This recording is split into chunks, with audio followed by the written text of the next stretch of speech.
Merci à la présidente Sandrine Andrieux. Madame la ministre, vous le voyez, les attentes sont nombreuses. Je vous laisse la parole. Madame la présidente, chère professeure Sandrine Andrieux, chères consoeurs, chers confrères, mesdames et messieurs, je vous remercie vivement de m'avoir invité à ouvrir vos journées annuelles. Votre société tient aujourd'hui son 37e congrès et votre profession a à l'évidence connu de profonds changements depuis ses débuts. Le vieillissement mondial de la population est sans précédent. Il affecte également notre pays. En 2060, l'espérance de vie sera de 90 ans pour les femmes et de 85 ans pour les hommes. Les plus de 60 ans, actuellement 15 millions, seront plus de 25 millions en 2030, soit un Français sur 3.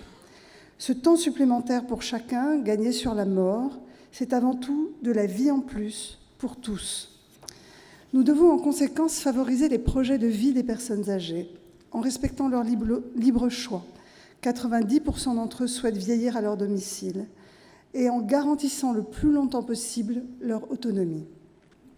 L'objectif de l'OMS elle-même est de favoriser le vieillissement en bonne santé le plus longtemps possible et dans la dignité. Pour ce faire, elle recommande d'aménager le cadre de vie par la prévention, d'adapter les systèmes de santé et de fluidifier les parcours de vie. Votre rôle à cet égard, chers collègues, est essentiel. Vous le savez, j'ai lancé le 18 septembre dernier les travaux de la Stratégie nationale de santé. Elle doit nous amener à ne plus réfléchir en silo, par spécialité, par pathologie, mais bien au contraire, à penser, à agir de façon globale, ce qui est d'autant plus vrai pour la gériatrie par essence pluridisciplinaire. Notre politique de prévention, à ce titre, doit agir sur les déterminants de santé. C'est une ambition forte portée par le Premier ministre et le Président de la République. Je pense à la prévention de la perte d'autonomie que notre pays investit depuis plusieurs années à travers plusieurs plans, à travers la notion du bien vieillir ou plus récemment avec la loi d'adaptation de la société au vieillissement. Les actions de prévention devront être conduites prioritairement aussi à destination des plus jeunes. En effet, nos concitoyens doivent adopter très tôt et de façon durable les comportements les plus favorables au développement et au maintien de leur capital santé. Quant à la prévention à l'âge adulte, des projets sont en cours en lien avec l'assurance maladie pour renforcer la détection et la prise en charge des risques neuro, cardiovasculaires et métaboliques. Enfin, s'agissant du repérage des risques de perte d'autonomie chez les personnes âgées elles-mêmes, vos équipes de gériatrie sont essentielles. J'ai toute confiance dans les gériatres hospitaliers pour développer la culture de la prévention dans les établissements de santé. Le cadre de la loi d'adaptation de la société au vieillissement développe la prévention dans les résidences autonomie et les EHPAD, en encourageant la coopération avec les établissements de santé et les autres acteurs sanitaires ou médico-sociaux. Avec l'avancée dans les âges plus tardifs, c'est le repérage précoce de nouveaux troubles qu'il nous faut améliorer si nous voulons éviter les complications et la perte d'autonomie, tout en maintenant la meilleure qualité de vie possible.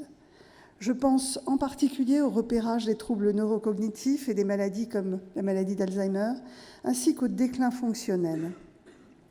J'ai tout autant besoin de vous pour m'épauler dans la lutte contre les inégalités sociales et territoriales d'accès à la santé, lutte qui constitue le deuxième axe de la stratégie nationale de santé. Cette lutte doit trouver des solutions très concrètes. Par exemple, la prise en charge des troubles visuels et auditifs doit être améliorée en facilitant l'accès économique à l'appareillage. En outre, j'observe avec satisfaction que votre spécialité ouvre des postes là où la démographie l'exige et non pas dans les villes particulièrement attractives, ce que je salue. Les questions de pertinence, de qualité des soins ainsi que de sécurité des patients, questions qui constituent le troisième axe de la stratégie, sont tout aussi décisives. Je veillerai à ce que les personnes vivant en EHPAD soient hospitalisées seulement en cas de nécessité. Là encore, vous êtes force d'initiative. Je pense par exemple à l'une de vos initiatives régionales en lien avec la campagne « Choisir avec soin » menée en Bretagne par le professeur Somme. Enfin, il est essentiel que nous soutenions toutes les innovations, qu'elles soient technologiques ou organisationnelles. Le programme Maladies neurodégénératives structure déjà la recherche en reconnaissant 7 centres d'excellence. Ils obtiennent des résultats très satisfaisants dans les grands appels d'offres européens. Leur financement sera en conséquence renouvelé. Par ailleurs, la promotion et la généralisation des démarches de qualité de vie au travail des personnels des établissements médico-sociaux retient aussi toute mon attention. Je sais combien l'aide aux personnes les plus fragiles est difficile au quotidien. C'est pourquoi il doit être soutenu et reconnu à sa juste valeur. Mesdames et messieurs, j'ai parfaitement conscience de l'enjeu majeur que représente le vieillissement de la population, enjeu que nous avons à cœur de relever. Tous les thèmes que vous aborderez aujourd'hui renforcent ma confiance dans la mise en œuvre ensemble de la stratégie nationale de santé, ce qui nécessitera naturellement coordination et concertation, et je ne doute pas que nos efforts pour répondre à la santé de demain soient couronnés de succès. Je vous remercie.